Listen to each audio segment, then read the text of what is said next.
discovered a dead baby in the bathroom. Oh my gosh, that's funny. He kidnapped me and did another. It was not crying in my tears. The 19-year-old high school senior, Alexee Trevizo, gave birth to her son in January, alone in a hospital emergency room bathroom. Unfortunately, the police say she suffocated the newborn baby and then hid his body in a trash can beneath other trash. Alexee Trevizo was a high school senior, 5 months away from graduation, and very active in the varsity cheer squad, with a thriving social life. She had a boyfriend for nearly 2 years and shared a close bond with her mom, Rosa. During the first half of the senior year, she started gaining weight. She told her friends it was because she had begun taking birth control. To deal with the weight gain, she started taking phentermine, a prescription medicine used to lessen appetite. But Alexee wasn't gaining weight because of birth control, but because she was pregnant. And phentermine has warnings regarding the risks for pregnant women, with clear indications of the potential harm it can pose to the developing fetus. On the night of January 26, 2023, Alexee returned home from cheer practice and went to bed early. However, she woke up shortly afterward in severe lower back pain. She and her mom decided to go to the doctor, which was before 11:30 p.m. At the Artesia General Hospital emergency room, they informed the doctor about the pain. The doctor suspected a urinary tract infection or a kidney issue. When asked if she was pregnant, Alexee and Rosa both insisted she was not, saying she was still a virgin. Despite that, the doctor still wanted to run a pregnancy test. I asked the patient and her mother if she could be pregnant. Her mother said no, under no circumstances. I've been buying pads for her every month. At 12:51 a.m., shortly after, the lab results confirmed that she was pregnant. The medical staff had to find out if Alexee's extreme pain was due to a severe pregnancy-related issue, like an ectopic pregnancy, which is dangerous for both mother and baby. They also needed to check if she might be in labor, experiencing a miscarriage, or facing other unrelated complications. Around 1:39 a.m., Alexee suddenly felt a strong urge to use the bathroom. Quickly, she made her way to a bathroom down the hall, with her hand reaching between her legs. Just a minute later, her mother knocked on the bathroom door to check on her. After waiting for another 9 minutes, her mother knocked on the door again to see if she was okay, and she told her that she was fine. Hospital staff also knocked on the door to check on her at 1:53 a.m., and again 3 minutes later. Alexee assured them she was fine, but they could hear the toilet flushing repeatedly, as well as the sound of running water and paper towels being dispensed multiple times. As soon as Alexee left the bathroom, staff members looked inside and were horrified by what they saw. There was blood everywhere, on the floor, the toilet, splattered across the walls, and even smeared around in an apparent attempt to clean it up. Went into the restroom and I saw a large amount of blood. It was on the floor. It appeared to, like I should try to wipe it up in places. It was kind of on the back wall, behind the commode, the toilet. And so I said, okay, what happened? She said, I'm on my period. Alexee tried to explain that the mess in the bathroom was just due to her period. However, the hospital was worried that she had intentionally harmed herself and her baby, while others suspected that she might have experienced a severe miscarriage. At 2:08 a.m., Leela, who worked as a housekeeper at the hospital, arrived to clean up the mess. There was so much blood that Leela had to clean the entire bathroom twice. After about 20 minutes, Leela finally got around to emptying the bathroom trash. However, when she lifted the trash can, she immediately noticed that something was wrong because it was far too heavy. When Leela lifted out the trash bag, she saw that underneath the clean liner was another trash bag tightly wrapped around a newborn baby boy. The bag was twisted shut and tucked under the baby's body before being placed back into the trash can. When the baby was discovered in the bottom of the trash can, the charge nurse, H.D. Halliday, was immediately called for. He took the entire trash can to the trauma room across the hall and ripped the bag open, only to find Alexee's baby with absolutely no signs of life.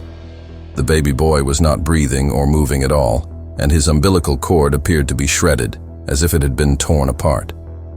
Unfortunately, there was nothing that could be done, and the decision was made not to attempt to revive him. Born after a full 38 weeks of pregnancy and weighing less than 6 pounds, the baby was pronounced dead at 2:28 a.m. Once the hospital staff realized the seriousness of the situation, they called the police. Fortunately, the police were nearby and arrived to talk with the hospital staff just 10 minutes later. Upon arrival, the police were given a brief overview of what had happened, and then they accompanied the doctor and the charge nurse to inform Alexee about what they had found. I'm sorry. We discovered a dead baby in the bathroom. Oh my gosh. I'm sorry. It came out of me and I didn't know what to do. Alexee, I told you about this. But it I just asked you, baby, to tell me the truth. It was not crying or nothing. What did you do to it? Okay, stop right here. I Stop, just stop. couldn't- Number one priority, guys. Number one priority is she just had a baby. I don't know if she's delivered the placenta. She's bleeding significantly. Artesia General Hospital doesn't have a labor and delivery unit and couldn't provide the necessary care for Alexee to deliver her placenta. So they arranged for an emergency airlift transfer to Loveless Hospital in Albuquerque. It was later discovered that Alexee had already delivered the placenta, and it was presumed that she flushed it down the toilet while she was still in the bathroom. Alexee's mother, Rosa, seemed shocked and shaken, especially when the nurse confirmed that the baby was full term.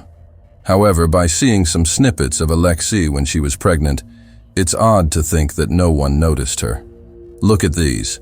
A significant amount of weight only in her stomach, which you can tell in her cheer pictures and from a video even of her performing.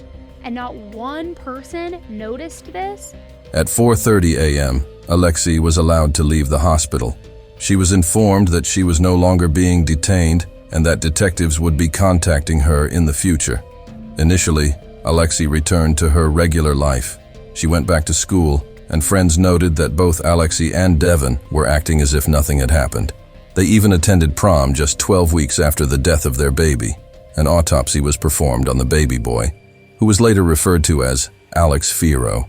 It revealed that the baby's lungs and stomach contained air, indicating that he had indeed attempted to breathe. Additionally, he tested positive for the SC19 virus, influenza A, and severe acute respiratory syndrome. The baby was found to have 19 nanograms of morphine in his system, as well as the phentermine that Alexee had been taking. Signs of suffocation were also present. The cause of death was determined to be entrapment or suffocation and ruled a homicide, according to the Eunice Kennedy Shriver National Institute of Child Health and Human Development. On May 10, 2023, 3 officers went to Alexee's home to arrest her on charges of first-degree homicide and tampering with evidence.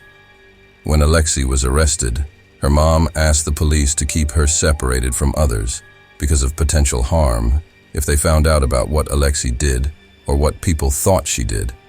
She was eventually taken into custody without incident, and her bail was set at $100,000. She was later released and was not required to wear an ankle monitor or be placed under house arrest. The only stipulation was that she attend counseling sessions and adhere to a curfew from 7 a.m. to 7 p.m. Alexee's lawyer, Gary C. Mitchell, is attempting to claim that the air found in the baby's stomach and lungs was the result of her performing life-saving efforts, not the result of the baby breathing. Additionally, they have filed a wrongful death lawsuit against the hospital for administering pain medication, including Zofran, sodium chloride, and morphine to her while she was in labor. They claim that these drugs resulted in the baby's inability to breathe when born. They did some lab work, but they gave the medication before and gave it anyway, and that's powerful. He also argued police asked her questions in her hospital room without reading her Miranda rights. He argues that Trevizo was unaware of her pregnancy, despite her weight gain and the noticeable bump visible through her cheerleading clothes. However, Alexee's high school friends have stated that she did know she was pregnant. They claim Trevizo had even chosen a name for the baby boy, intending to call him Alex. She even had a picture of it in her home. According to New Mexico court documents, Trevizo has a pre-trial hearing scheduled for July 22, 2024, in the 5th Judicial Court in Carlsbad, New Mexico. Her jury trial is set for August 26, 2024, in the same court. Alexee had the opportunity to seek help at a safe haven hospital, which was a safe haven location where women could drop off their babies with no questions asked. Instead, she threw him in the trash, not giving him a chance at life or being adopted by loving parents. But what do you think really happened? We're curious to know if you think she just hid her pregnancy and didn't tell her mother because she was afraid of her. Let us know in the comments below and follow for more interesting case stories.